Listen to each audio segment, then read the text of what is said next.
Okay, welcome back, everybody. Let me go over here now. Welcome back. Anyway, today I'm going to be doing a tutorial on how to use and navigate Realtor.com. So, if you are wanting to, or in the future, or currently doing real estate, or doing flipping houses, or wholesaling, marketing. Marketing is one of the biggest things to pay attention to. The market is the biggest thing to pay attention to when you're doing anything relatively to real estate. Or if you're doing cars, same thing. You gotta know your market. So for here, I'm still in like step one, but I've been doing a ton of research and I couldn't really find a tutorial on how to navigate this website. So I am going to show you how to navigate Realtor.com. So I am going to take you step by step on the home values, housing market, and homes for sale, because homes for sale, you really want to make sure you have a good understanding and knowability of potential deals and your area, because when you first start out in flipping houses or wholesaling, even if you don't have any money and you're looking to get a loan, hard money or anything else like that, we'll talk about that later in a different video. So make sure you subscribe and follow for more information about those particular things. So let's dive right in. So as you can see, this page is Realtor.com. I just I typed in the county. So this is Pinellas County. As you can see here on this map, this is Tampa over here for you guys that don't know where Pinellas County is. This is Tampa over here, and this is Pinellas County, this whole thing right here. So most people know this little island thing for Clearwater or St. Pete. But the county is Pinellas County. So let's take your eyes over here where my mouse is. Okay, so your medium listing home price is $469K. So that's pretty up there. That's a pretty good baseline. So your median listing home price per square feet is $328. So that's one per square foot. So, for example, if you're doing more than just houses, like if you're selling land too, that is really good to know. And especially when it comes time to settle a deal, and when you take in consideration for yard and lawn maintenance, and just doing big construction projects as well on houses. For example, if the house is, let's go with a small number, 1,500 square feet, and you need to know, there's an algorithm.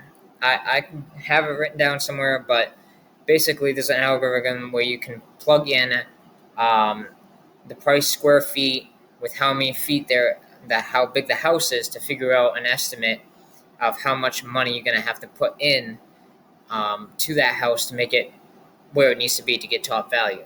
So, I'll make a video 100% on that. Again, let me know in the comments if you want to see a video about that method and that algorithm. How do you do that? What I would do, and what I recommend you to do, unless you've been doing this a long time and you know your stuff.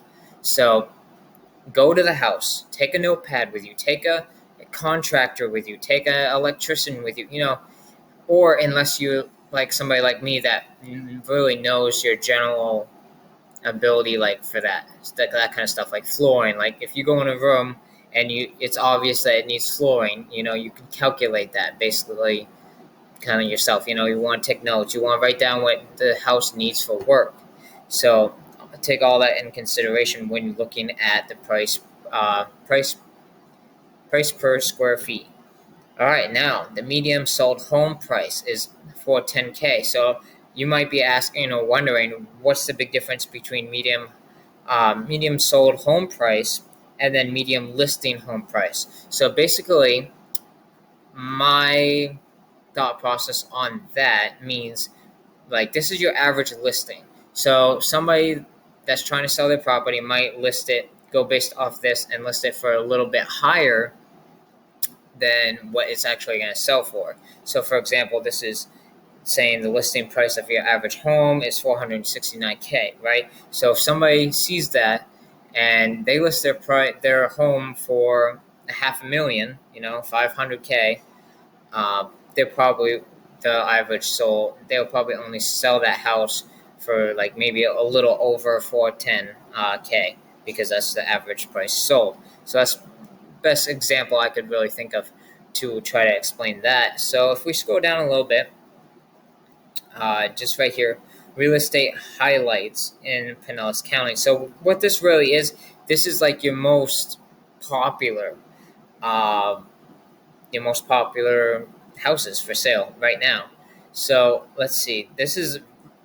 That's a big number right there. That's not something you really see often. This is a mansion, 19 beds, 16 baths, 39 million. That's something you don't see every day. However, this is more often, this is more common, I should say. More common is a studio, one bath, only 277 square feet. So that's more of your common situation in Pinellas County. And as you can see here, it's lower. That price right there is lower than these two. So that would actually, if you are a flipper or a wholesaler, that would be a great deal right there because of the price.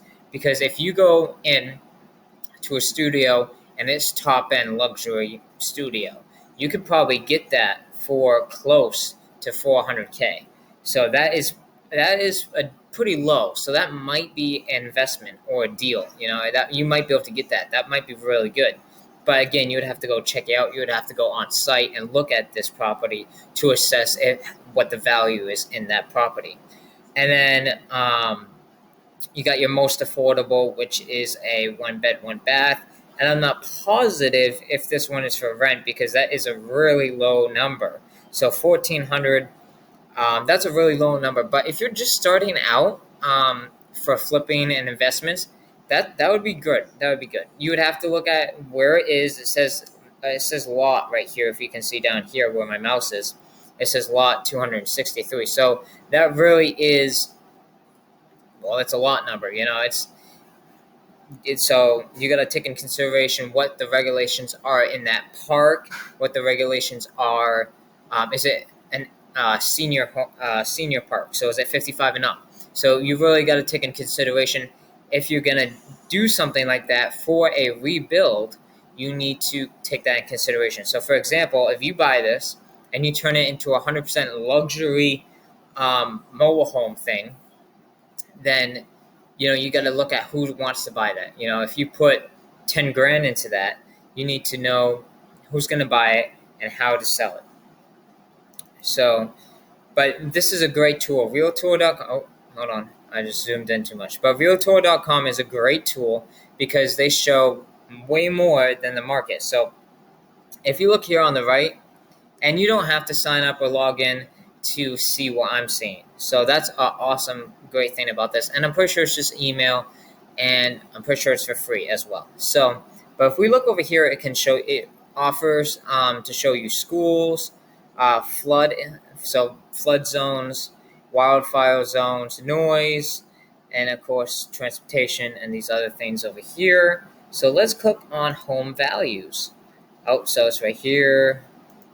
House market. Okay, I didn't scroll down far enough. So housing market. So this is all 2023. So you guys know. So we know the basic numbers. It's 6% up, trending up. So basically what that means is that it goes up. This is an average of how the market inflates over every other year, or over every year. Is 6.6%, and that's pretty high actually. So that's good and bad depending on what kind of work you're in. What you're looking to do. Are you wholesaling? Are you flipping? Are you buying? Are you investment? All depends on really what you're looking at, how that affects you. So, and it gives a chart here what you can see, medium listing and so forth. I read that information to you. A seller buyer balance. So this is a big thing to take in consideration when you're looking at the market, is the buyer and the balance and the seller. So for example, um, this Pinellas County and even Tampa, even Hillsborough County is in the buyer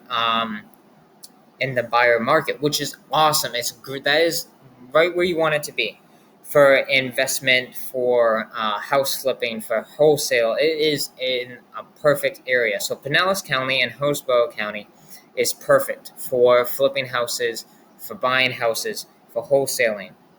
So, and then you have the balance. So that's good. That's, back and forth. But the red here, the seller is, well, sellers. It's a seller's market. So that means it's not the best for flipping or wholesaling. But wholesaling, you still probably could do pretty decent in a seller's market. But even then, it's not the best. But if we zoom in a little bit here and look at this area right here, where Lehman, that's a small little town. Lehman is, I don't really know what they would call that color, but that's like, I want to say like a mix between buyer and seller. So that might be a good market. It has 1K right here, so I'm guessing that's a house for sale for 1K. So that's a good buyer and seller market. And same right here when you come over from the bridge from Tampa. So that's good. All right, guys. I think that's about does it for this video. Let's check out. I want to check out one more thing. It's home for sale. You want. So yeah, always check this out. So homes for sale in the area or in the county that you want to be working in. Always keep an eye out for good deals. So for example, this one right here. Let's do this. So 35,000. That's way low. That is very, very low for the area. So that would be a great flip because the average home price is 400K, right, in Pinellas County. And always too look up the exact town that this is in as well. Do not forget that. Don't skip this. Do not forget that. Okay, don't forget that. Always check the town. Pinellas County is a massive area.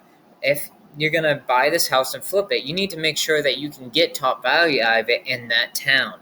So that town might be, a buyer's market, which is great, but you want to do all your research, okay? Make sure you do as much research as possible. All right, thank you for watching this video. I hope you enjoyed this, and have fun investing and flipping. Thank you for watching. Don't forget to subscribe, though. Don't forget to subscribe. It helps me out a lot. And don't forget to comment so you let me know what you think about this video.